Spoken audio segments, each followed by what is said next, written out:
You want to know how I up my 20s? Here's 5 reasons why, and I hope you don't repeat them. Number 1, having a baby at 22. It was not a really good decision to make, as you can imagine, right? Being 22, I'm a baby myself. I really didn't know what I was doing. I wasn't in a committed relationship. And so 2 reasons why this was bad. 1, because of child support. If you're not with the mother, they're going to file child support. Now, a lot of guys out there, they're like, oh, nah, we cool. Me and my baby mama cool. She not going to put child support on me. Okay. You know what you should do? Go put it on yourself. Then you don't even have to worry about it because it's coming, bro. It's coming. But honestly, not being in a position where I was in my son's life.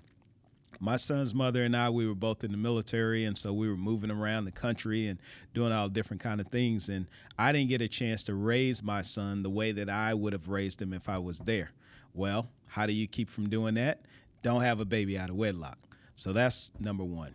Number 2, I had too much debt on my plate. Some of you have heard the story before when I got my first credit card and ran it up, and it turned, $600 into like 12, 14,000, something like that, some crazy number, right? And so that debt being saddled around my neck didn't allow me to be able to invest like I wanted to very early on. Did I invest? I did. Did I invest like I should have? I absolutely did not. We always talk about Nvidia, and when I think back and I look back to that time frame, Nvidia was like $2 a share.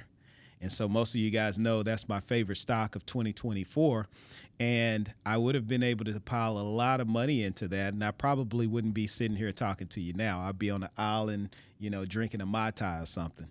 So all of that debt, it just was prolonged for too long, and I wasn't able to get from under it.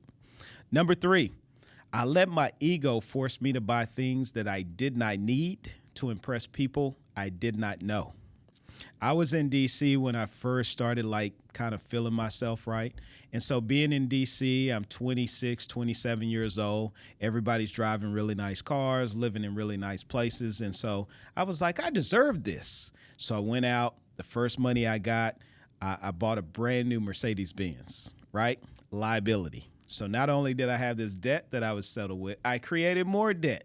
Now, I did do some good things. I bought some good, you've heard of good debt, right? So went into a relationship where I had a house and all those kind of things, right? So I did have some good debt. But my ego forced me to just spend money like it was water. I was like, oh, I get paid again next week, so I'll just spend all of the money in my account. It's funny, I was talking to a player not too long ago, and this kid was making like 70 grand a month, right? Like ridiculous. And I asked him, how much money do you save per month? And he said, what do you mean? I said, how much do you save of the 70 grand that you get paid every month? And he said, well, I thought the whole idea was to spend all of it so I could make room for the next 70 grand to come in. And he was serious, y'all. He was looking me dead in my eyes when he said it. And I'm like, yeah, so we gotta get you a budget. So my ego. Number 4, not investing enough, right? So like I said, I was in a position where I had so much debt on my plate that I wanted to invest heavily, but I just didn't make the correlation between paying off the debt, investing more, and all of those things. Quick story. So I have a good friend named Ron O'Dell, and we were in the military together. We traveled all over the world, but he calls me once a year. And he reminds me of a story that he reminds me of our story from 1999. So when Google first came out, he was one of the first people to invest in it.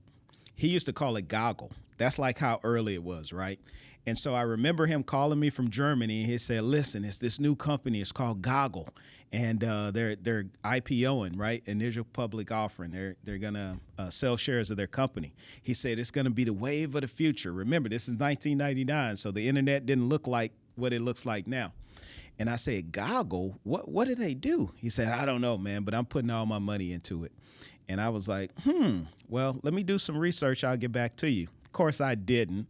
And I, went and spent my money on some other frivolous things. So he calls me once a year because, of course, he's a multimillionaire from the Google stock. And he just calls me once a year and reminds me that he was the first one to tell me about Google, right? So not investing enough. And number 5, I spent too much money going out. So almost like what I was saying about number 3, where I'm trying to impress everybody, I used to go out, y'all, 3 to 4 days a week. No lie. When I was in D.C., I was the club king. You like Pitbull? I was Pitbull cousin. I was like right there. Every time there was something going on in the club, I was there. So I was the guy that had to buy a table and get a bottle and all of those kind of things. I remember one New Year's, Tony and I, hit me up in the chat, Tony, and tell him I ain't lying. Tony and I probably spent about $6,000 in one night at the club. It was just he and I. We had a booth to ourselves. He had his bottle of whatever he liked. I had my bottle of whatever I like. And then I think I had a bottle of champagne to pop at 12. Well, of course, people start coming around and they're like, hey, so can we sit with y'all? Like, yeah, sure, come on. Before you know it, they're ordering drinks on our tab and they're ordering food and all this kind of stuff. $6,000, y'all, in one night. Now, I was doing okay, but I still had child support and other debt, right? So I should have been using that money to pay those things off. But yeah, I went out way too much. So I'm not saying don't go out, don't have a good time. I'm saying don't go out 4 days a week. Maybe just go out 2 days a week, right? So at least you save half the money. And that money, again, becomes investable money. So those are the 5 ways that I screwed up my 20s, and I hope you don't make the same mistake. We'll see you on the next episode. Think and Grow Rich.